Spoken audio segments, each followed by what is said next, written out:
Hello. Today we are going to go to part 9 of this gender issues in Africa. Sometimes when a man and a woman love each other and promise to be faithful to each other, the man may turn around and go about with other women, and even to the extent of bringing them home. To them, it is not a big deal. On the other hand, if the woman displays infidelity, then tongues will wag and it becomes news and sells gossip tabloids, even in developed countries. Make no mistakes, I do not condone infidelity for either of the two sexes.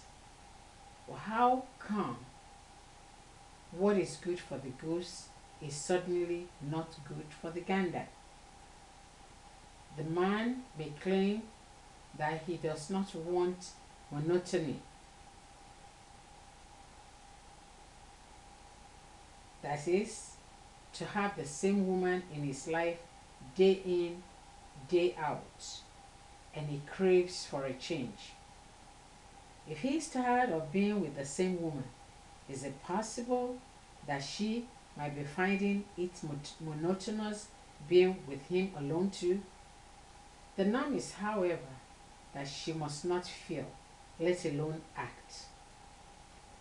The woman outside becomes selfish and monopolizes the man's time and love to the extent that the wife is totally deprived and neglected.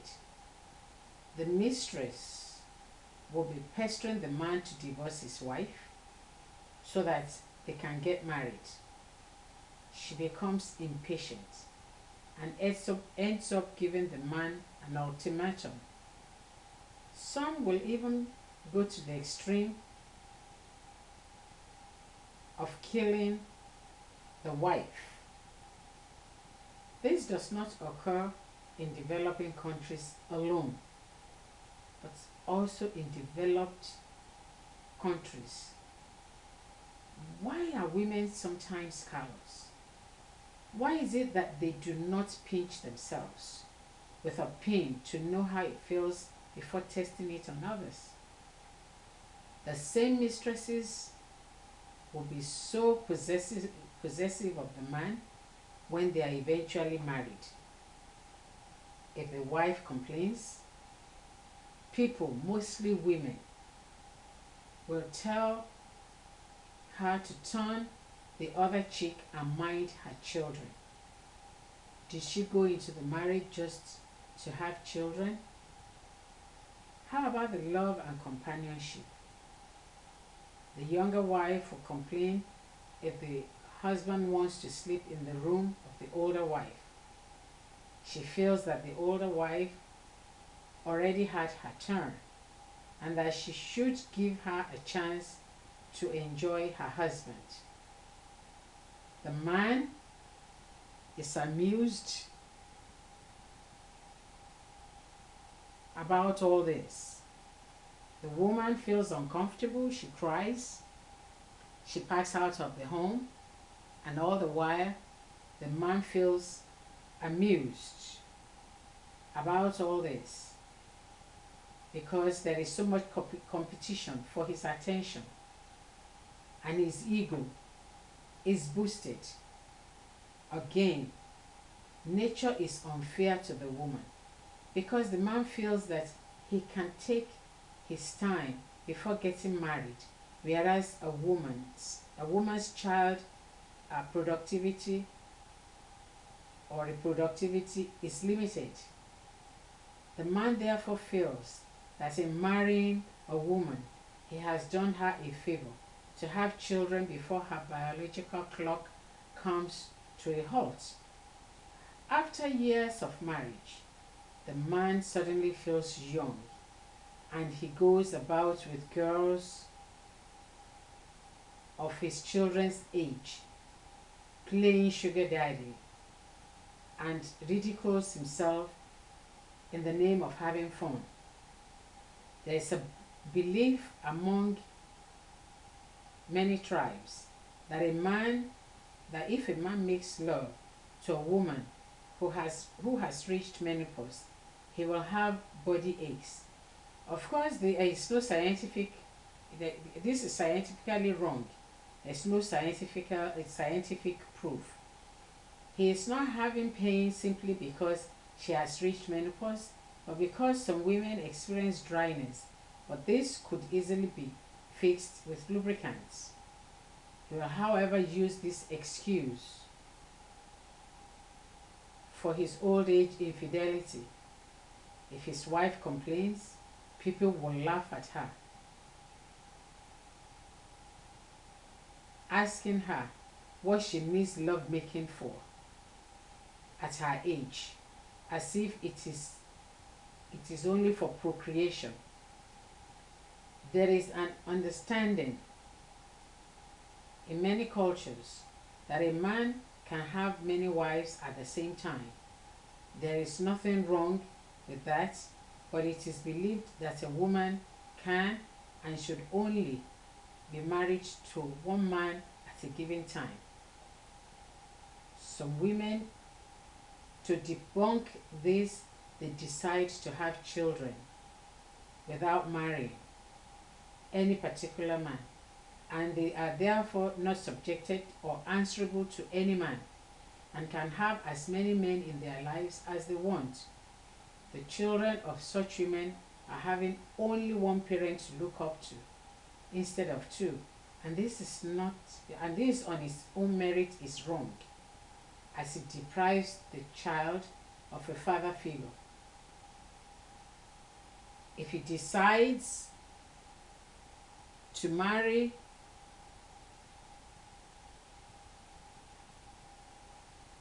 if he decides to dignify his infidelity, he marries his mistress, and then rivalry between the two women ensues and can go to any extent imaginable or unimaginable, as each tries to undo the other for the attention of the man. It can become diabolical. Sometimes this can be detrimental to the progress and well-being of the children and, of course, the man. If the new wife had been the first wife, she would not have taken it kindly, but because she is the trespasser, she sees nothing bad in breaking the peace in another woman's home. The idea that women are more than men is used by men to support their case for wanting to marry more women, because they feel that there are not enough men to go round. Hence, they need to sow their seed around. Women too tend to scramble for men, using the same logic, and so will not mind whose husband they snatch as long as they have a man in their life. When a lady voluntarily marries an old man,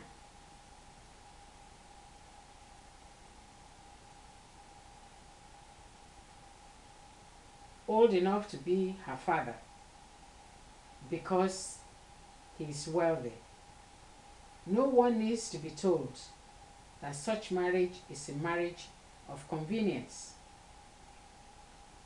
and that it is all about money. The man himself knows, and as everybody else knows. He therefore asks for prenuptial agreement. This to me is a slap in the face, because the lady has been called a gold digger in not so many words. It is surprising that in some marriages between even younger couples, they ask for prenuptial. Why would any woman go into a marriage that she herself is convinced that it is not going to work. A girl whose boyfriend had been using her as a punching bag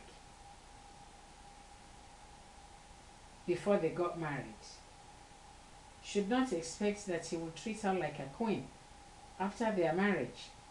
If he beats her at every misunderstanding when he should be doting her, it will be unwise to think that he would change after marriage when he feels that he has her under his control. Many girls would give excuses for his attitude. Is it that women are getting that desperate that they are willing to forgo the dignity and sanctity of marriage and are ready to marry with no strings attached? Women need to dignify themselves and not settle for just anybody that comes their way.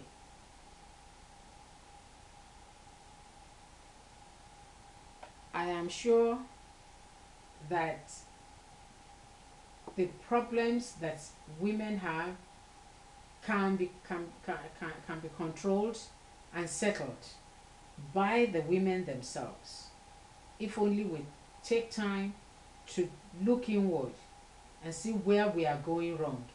Until next Tuesday, keep your head up.